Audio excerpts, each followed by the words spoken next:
Muito boa noite, queridos irmãs e irmãos do Núcleo de Estudos Espíritas Chico Xavier. Nos encontramos mais uma vez reunidos para a realização de um estudo, num momento que é sempre importante para o fortalecimento dos nossos laços de fraternidade e que também nos apoia, nos sustenta em nosso dia a dia, nesses momentos em que vivemos tão atribulados, todos nós. Bem, vamos iniciar, como sempre, com a frase do nosso querido Chico Xavier, que hoje é a seguinte: estenda a mão ao que necessita de apoio, chegará seu dia de receber cooperação. A página selecionada para a leitura inicial, nos ajudando na harmonização ao longo do estudo, é da obra Caminho, Verdade e Vida, de Emmanuel, psicografia do Chico. É a lição 122, frutos. Portanto, pelos seus frutos o conhecereis. Jesus, está em Mateus, capítulo 7, versículo 20. Vamos ao comentário de Emmanuel. O mundo atual, em suas elevadas características de inteligência, reclama frutos para examinar as sementes dos princípios. O cristão, em razão disso, necessita aprender com a boa árvore que recebe os elementos da providência divina através da seiva e converte-os em utilidades para as criaturas. Convém o esforço da autoanálise, a fim de identificarmos a qualidade das próprias ações. Muitas palavras sonoras proporcionam simplesmente a impressão daquela figueira condenada. É indispensável conhecermos os frutos de nossa vida, de modo a saber se beneficiam os nossos irmãos. A vida terrestre representa oportunidade vastíssima, cheia de portas e horizontes para a eterna luz. Em seus círculos, pode um homem receber diariamente a seiva do alto, transformando-a em frutos de natureza divina. Indiscutivelmente, a atualidade reclama ensinos edificantes, mas nada compreenderá sem as demonstrações práticas, mesmo porque, desde a antiguidade, considera a sabedoria que a realização mais difícil do homem na esfera carnal é viver e morrer fiel ao supremo bem. Então, agora, logo após estas palavras, que possamos, unidos em pensamento, rogarmos ao Pai para que o estudo de hoje nos traga reflexões úteis e necessárias na adequação do nosso comportamento, de nossos sentimentos, de nossas ações perante os outros. E agradecemos desde já por essa oportunidade de estarmos aqui. Que assim seja, graças a Deus. Bem, o tema do estudo de hoje é a parábola da figueira que secou. Ela se encontra no Evangelho segundo o Espiritismo, no capítulo 19, A Fé Transporta Montanhas, entre os itens 8 e 10. A passagem do item 8 é uma descrição do que se encontra em Marcos, capítulo 11, versículos 12 a 14, 20 a 23, que é o seguinte: quando saíam de Betânia, ele teve fome, e vendo ao longe uma figueira, para ela encaminhou-se a ver se acharia alguma coisa. Tendo, porém, se aproximado, só achou folhas, visto não ser tempo de figos. Então disse Jesus à figueira: que ninguém coma de ti fruto algum. O que os discípulos ouviram. No dia seguinte, ao passarem pela figueira, viram que secara até a raiz. Pedro, lembrando-se do que dissera Jesus, disse: Mestre, olha como ficou a figueira que tu amaldiçoaste. Jesus, tomando a palavra, lhe disse: Tende fé em Deus. Digo-vos em verdade que aquele que disser a esta montanha, tira-te daí e lança-te ao mar, mas sem hesitar no seu coração, crente, ao contrário, firmemente, de que tudo o que houver dito acontecerá, verá que com efeito acontece. Esta mesma parábola a gente encontra no Evangelho, num relato de Mateus, no capítulo 21, versículos 18 a 22. Mateus relata a parábola da seguinte forma: De manhã, ao voltar para a cidade, teve fome. E vendo uma figueira à beira do caminho, foi até ela, mas nada encontrou, senão folhas. E disse à figueira: Nunca mais produzas fruto. E a figueira secou no mesmo instante. Os discípulos, vendo isso, diziam espantados: Como assim? A figueira secou de repente? Jesus respondeu: Em verdade vos digo, se tiverdes fé sem duvidar, fareis não só que a figueira, mas também, mesmo que dizendo a essa montanha, erga-te e lança-te ao mar, isso acontecerá. E tudo o que pedirdes com fé, em oração, vós o recebereis. Vou trazer alguns apontamentos iniciais de questionamentos que eu já vi serem feitos após a leitura destas duas passagens do Evangelho. A primeira é a seguinte: a figueira secou instantaneamente ou no intervalo até o dia seguinte? Que evangelista fala a verdade? Jesus devia saber que não era tempo de frutos. Por que foi lá então ver se tinha? E ao não encontrar os frutos, o que deveria ser previsto, reagiu daquela maneira. Jesus amaldiçoando a árvore, amaldiçoando um ser da criação, um ser vivo. Se Jesus estava com fome, por que ao invés de secar a figueira, não fez com que ela ficasse repleta de frutas e então pudesse saciar sua fome? Bem, meus queridos, ao estudarmos as parábolas do Evangelho, qualquer uma delas, nós não podemos esquecer qual é o objetivo de uma parábola. É passar uma série de ensinamentos morais. Quando Jesus falava, que dizia através de parábolas, para que aqueles que tivessem olhos de ver e ouvidos de ouvir para compreender, era isso que ele estava se referindo. Essas questões que eu trouxe acima, das reflexões, dos questionamentos, caso fossem respondidas, poderiam até satisfazer alguma curiosidade, mas elas são todas baseadas numa visão superficial, material da passagem que está sendo narrada. Portanto, elas são ilusórias se nós formos estudar uma parábola e ficarmos com esse olhar. Isso não vai nos aproximar da verdade, vai nos distanciar do ensinamento que Jesus quer nos trazer através dessa parábola. Em muitas parábolas, há mais de um ensinamento para nós. O que acontece é que, às vezes, nós temos dificuldade de perceber até um desses ensinamentos, quanto mais o conjunto todo. Mas é natural também da nossa condição. A parábola da figueira que secou traz uma série de ensinamentos. Vamos comentar sobre alguns deles. Primeiro, tratar a questão do poder da fé.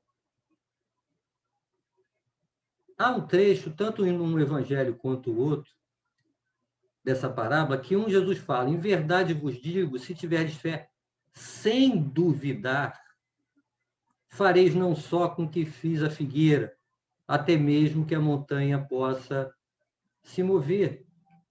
No texto de Marcos, ele fala, né, que se a gente tiver fé, mas sem hesitar no seu coração, crendo firmemente naquilo que está falando, vai acontecer. Essa firmeza da fé, né, essa convicção, sem hesitar no coração, sem duvidar. Eu tenho essa fé, sem dúvidas. Mesmo lá no fundo, intimamente,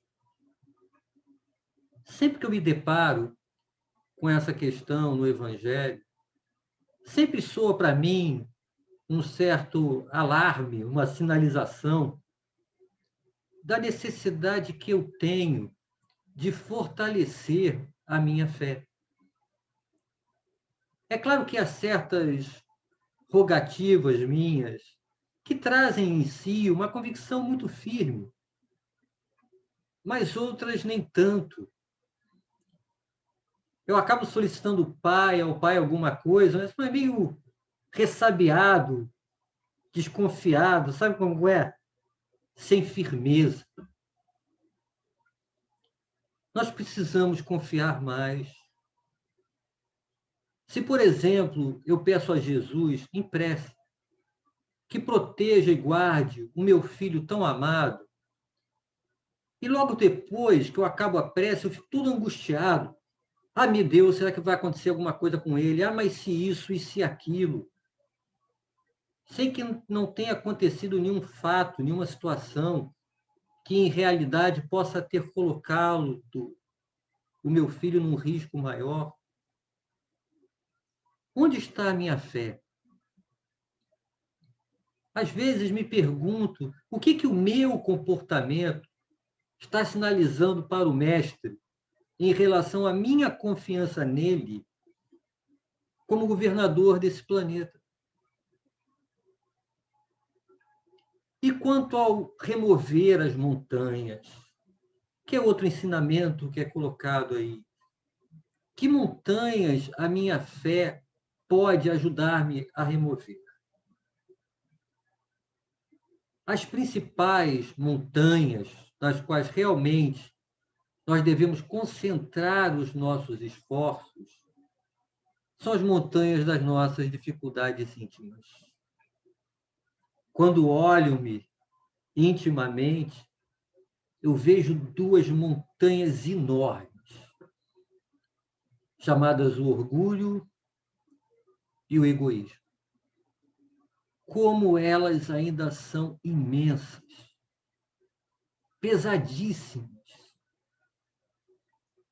É claro que a minha fé atual não me dá condições de remover diretamente, de uma vez só, absolutamente, essas montanhas. Mas a doutrina já nos esclareceu que existem obstáculos no nosso caminho que são gerados resultantes do orgulho e do egoísmo. Se tivermos atenção, foco, esforço e muita perseverança, estes obstáculos nós conseguiremos remover aos poucos, à medida que eles forem se apresentando. Para ilustrar essa situação, tomemos como referência o ciúme, filho direto do egoísmo. Existirão ocorrências, situações que irão fazer com que o ciúme manifeste-se em mim, o que certamente terá impacto e irá desgastar a minha relação. Caso eu tenha o propósito firme de combatê-lo, eu ficarei atento aos gatilhos que o disparam. irei, aos poucos, conseguir conter as ações decorrentes desse sentimento. Avançando a partir dessas pequenas vitórias sobre mim mesmo, eu passarei a fazer movimentos contrários ao próprio sentimento, não apenas às ações resultantes dele. E aí, esse meu esforço de contenção e de ajuste do sentimento vai fazer com que ele apareça cada vez menos, até que, finalmente, eu terei conseguido remover a montanha do ciúme do meu caminho. Dessa forma se dá com todas as nossas outras mazelas morais. Para remover definitivamente algumas delas, certamente precisaremos de diversas encarnações. Mas a identificação daquelas que já podemos começar a trabalhar por sua eliminação é para ser feita a partir de agora, sem tempo a perder. É possível, sim. Claro que o exercício do autoconhecimento para identificá-las é necessário. Sem ele, não conseguiremos progredir e avançar. Mas temos, sim, já condições de irmos aos poucos, nos libertando dessas amarras, que por tanto tempo foram até mais firmes do que nós na contenção da nossa potencialidade como espírito. Há também, nessa questão do fortalecimento da fé, a sinalização clara da necessidade de criarmos o que eu poderia chamar da rotina da prece. Não a rotina como alguém que cumpre uma obrigação, que tem um calendário marcado, um evento, e está na hora de fazer aquilo, eu vou lá, faço e dou uma checada, feito. Mas a de disciplinar-se e criar um momento reservado para a oração. A nossa vida é muito atribulada, temos muitas demandas, o ritmo é alucinante. Quantas vezes já ouvi de amigos: caramba, eu achei que ficando em casa, em home office, o ritmo ia diminuir, mas parece que as minhas tarefas só aumentam. Independente do cenário do momento, ele sempre estará em constante mudança. Portanto, essa disciplina em criar e respeitar o momento da prece é tão importante. É claro que nós podemos buscar esse contato com a esfera maior em qualquer instante, em qualquer lugar, e devemos fazê-lo sempre que intimamente sentirmos essa vontade. Mas conhecendo-nos bem e as nossas próprias dificuldades, nós devemos criar esse compromisso com nós mesmos, de criarmos a nossa hora de conversarmos com o Pai. Todas essas questões são relevantes nesse nosso caminhar para fortalecer a nossa fé. Um outro aspecto que naturalmente chega até nós pela parábola da figueira que secou é das árvores que aparentemente deveriam dar frutos, mas na verdade não dão. Isso é tratado, por exemplo, no item 9 desse capítulo do Evangelho segundo o Espiritismo.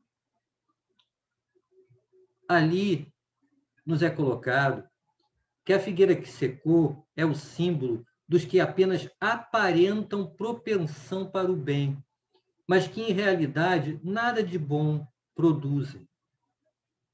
Nessa passagem, o Evangelho cita a questão dos oradores que mais brilho têm do que solidez. E pergunta que proveito tirarão delas as pessoas que escutarem esses oradores. Não apenas os oradores trazem em sua palavra, durante a sua exposição, o Evangelho, pregando, divulgando em sua fala. Em verdade, todos nós fazemos isso em algumas situações, nas nossas relações, sejam familiares ou de amizade, ou até no ambiente de trabalho, ou então na rua, em contato com os outros nossos irmãos e irmãs. A grande reflexão aqui é o quanto a minha prática conduz com a minha fala. Eu realmente estou sentindo o que digo? Ou eu estou falando da boca para fora? Em outra passagem do Evangelho, até é citado aquele pregador do Evangelho que em casa é um tirano doméstico, é o cristão na aparência. Reflitamos no que estamos fazendo, com um imenso cabedal de esclarecimento e conhecimento sobre a vida que nos está sendo proporcionado. O que dele está sendo revertido em benefício de outro. Não podemos nos tornar essas árvores cobertas de folha, porém baldas de frutos, que são, na verdade, uma consequência da falta da verdadeira fé, que simboliza todos aqueles que, tendo meios de ser úteis, não o são, como diz o Evangelho. Outra questão muito importante é que as árvores que dão frutos fortalecem-se cada vez mais, enquanto as que não os dão, tendo todas as condições para fazer isso, como nós temos, acabarão, como disse Jesus, porquanto o dia virá em que se acharão secas até a raiz. Vigiemos nossos passos, para não desperdiçar mais tantas oportunidades que nos são concedidas de servir aos propósitos do bem maior e assim darmos esses frutos. Lendo aquela outra passagem do Evangelho, de que aquele que muito tem, mais ainda se dará, e aquele que pouco tem, até o que tem lhe será tirado, aplica-se nessa questão de que, tendo condições de dar frutos, se o damos ou não. Quanto a essa questão da figueira secar, o item 10 desse capítulo 19 do Evangelho segundo o Espiritismo traz o exemplo dos médiuns, dizendo que, nos tempos atuais de renovação social, cabe-lhes aos médiuns uma missão especialíssima. São árvores destinadas a fornecer alimento espiritual a seus irmãos. Por isso, os médiuns multiplicam-se em número para que abunde o alimento. E faz um alerta aos médiuns. Se, porém, eles se desviam do objetivo providencial, a preciosa faculdade que lhes foi concedida, se a empregam em coisas fúteis ou prejudiciais, se põem a serviço dos interesses mundanos, se recusam a utilizá-la em benefício dos outros, se nenhum proveito tiram dela para si mesmos, melhorando-se, são quais a figueira estéril. Deus lhes tirará um dom que se tornou inútil deles. Será que esse item 10, este alerta, cabe apenas aos que se dedicam à tarefa da mediunidade numa casa espírita? Se eu pensar sobre o espiritismo na minha vida, o que eu tenho feito desse esclarecimento, dessa consolação que ele me traz, desse potencial que ele me dá como ferramenta? Será que foi concedido realmente só aos médiuns o meio de serem fornecedores do alimento espiritual a seus irmãos? Se formos abordados no transporte público por alguém que puxa uma conversa conosco, falando de suas dores, do que o aflige, sobre seus problemas, se dermos atenção a ele, o acolhermos com o nosso olhar, oferecer a ele palavras de resignação, também de fortalecimento da fé, da esperança,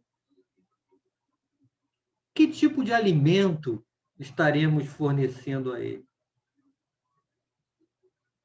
Enxugar uma lágrima é fornecer alimento espiritual. Reflitamos um pouco. Nós já não temos condições de fazer estes pequenos gestos. Mas e se ficarmos de forma insistente, desatentos, negligentes, distantes de realizarmos o que já podemos? As situações que estavam reservadas, planejadas, para que nós fizéssemos em benefício de nossos irmãos, e que naturalmente reverteriam para o nosso próprio bem, serão encaminhadas a outros, pois sem auxílio ninguém fica. Mas e nós? A nossa indisponibilidade, em alguns momentos, para fazer o bem, quando, na verdade, contavam conosco, poderá ter como resultado que essas oportunidades ficarão cada vez mais escassas. Até que, se eu realmente insistir com essa postura perante a vida, a figueira seque e eu me torne estéril. Não consiga mais, por uma responsabilidade minha, oferecer aos meus irmãos e irmãs benefícios que, na verdade, eu teria condições de fazer. Ora, meus queridos, nós também já fomos devidamente esclarecidos pela doutrina espírita que uma das maiores aflições que podem atormentar os nossos companheiros que retornam ao mundo espiritual é deparar-se com o quadro do desperdício do tempo e das oportunidades que tiveram de ser úteis. Que possamos trabalhar para que não venhamos a ser surpreendidos mais à frente com um quadro dessa natureza. Nós já ouvimos também que a fé sem obras é morta. Também é uma árvore estéril. Em O Evangelho dos Humildes, Eliseu Rigonetti nos fala da seguinte forma: o Espiritismo renova em nossos dias a fé em todos os corações, demonstrando racionalmente a finalidade de nossa vida na Terra, ensinando-nos o que há por detrás do túmulo, revelando-lhes a causa do sofrimento e a justiça que a ele preside, explicando de maneira clara e precisa os fenômenos até aqui tidos por milagres e patenteando aos olhos dos homens as leis que o regem. O Espiritismo faz com que seus adeptos tenham uma fé firme e inabalável, porque é uma fé racional. Ué, nós não somos espíritas? Onde está a nossa fé firme e inabalável? Não é simples assim, né, meus irmãos? Intimamente não é. É um processo de crescimento, de transformação.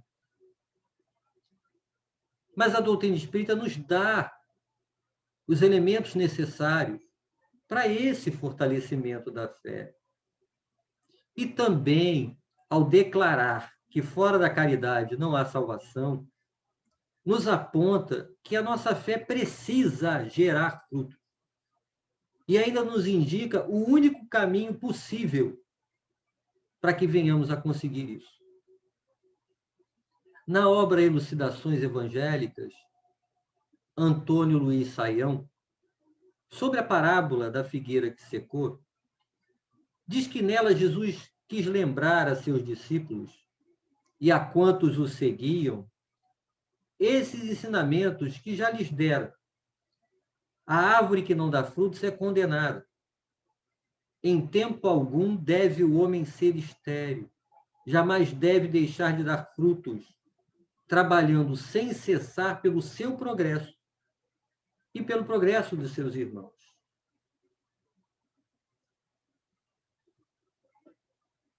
Queria trazer também, para ilustrar a situação, uma mensagem de André Luiz, da obra Vivendo o Evangelho, volume 2, que é sobre exatamente esse item do Evangelho. Boca ferina, cabeça vazia, braços inertes, língua leviana, pés preguiçosos, dedos paralisados, olhos irreverentes, mãos desocupadas, pernas acomodadas, ouvidos maliciosos. Tanto quanto o arbusto estéril, tudo isso é inútil, porque não promove qualquer benefício. Contudo, se cultivares a prece sincera, que busca a inspiração do alto, e tiveres a fé inabalável, que crê no amparo divino, então poderás transformar dentro de ti a figueira estéril e seca em árvore generosa e viva, carregada de frutos do bem. Esse é um trabalho a ser feito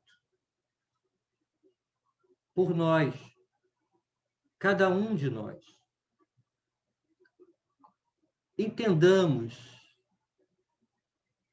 que nessa atividade de gerar frutos, bem para o nosso próximo, se cada um de nós o fizer cada vez mais intensamente, atentamente, generosamente, fraternalmente,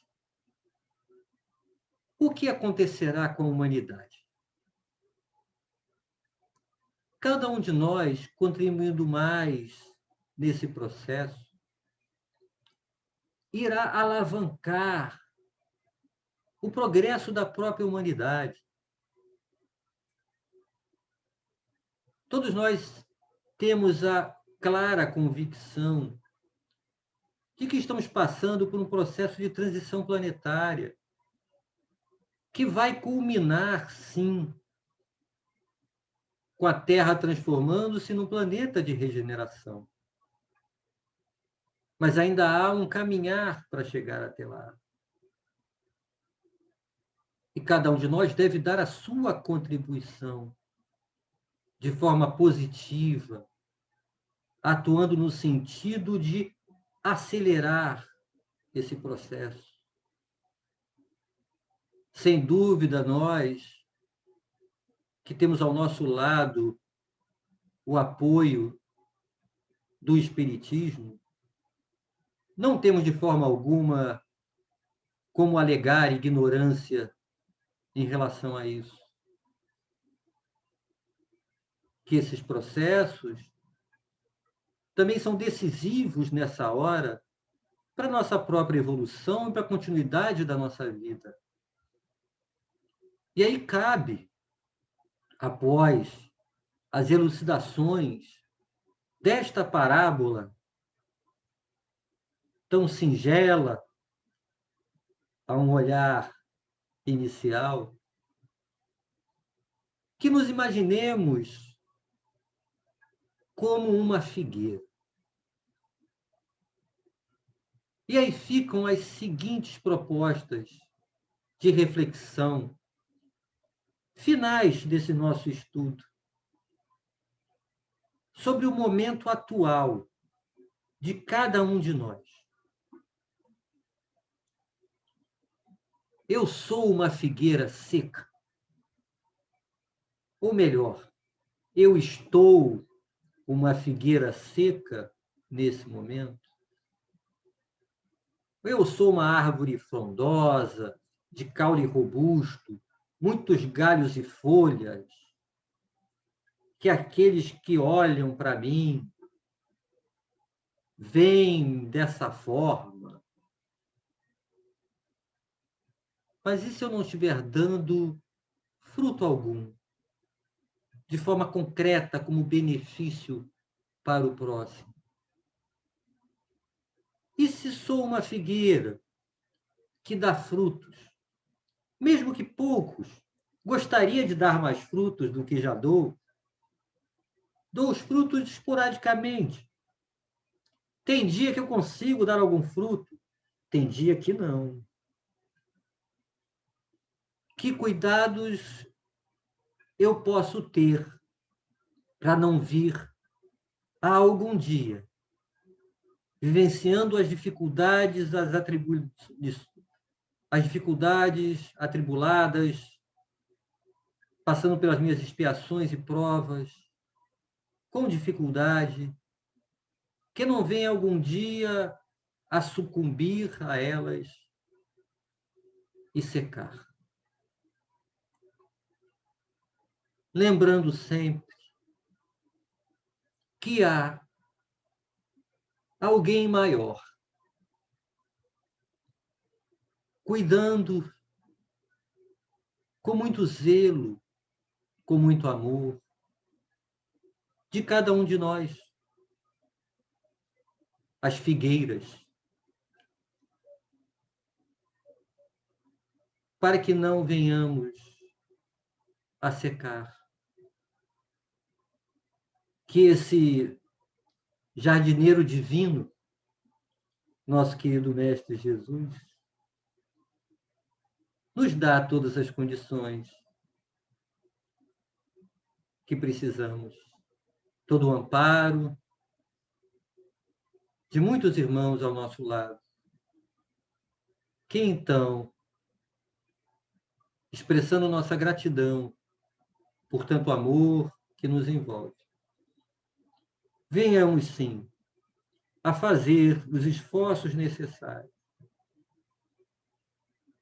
para que, vigiando e orando, possamos fazer de cada dia nosso um exercício da caridade. Que assim seja, graças a Deus. Muito obrigado, então, meus queridos. Agradecendo mais uma vez pela companhia de vocês e que possamos nos encontrar brevemente em outros estudos, com muita alegria. Muita saúde e paz a todos.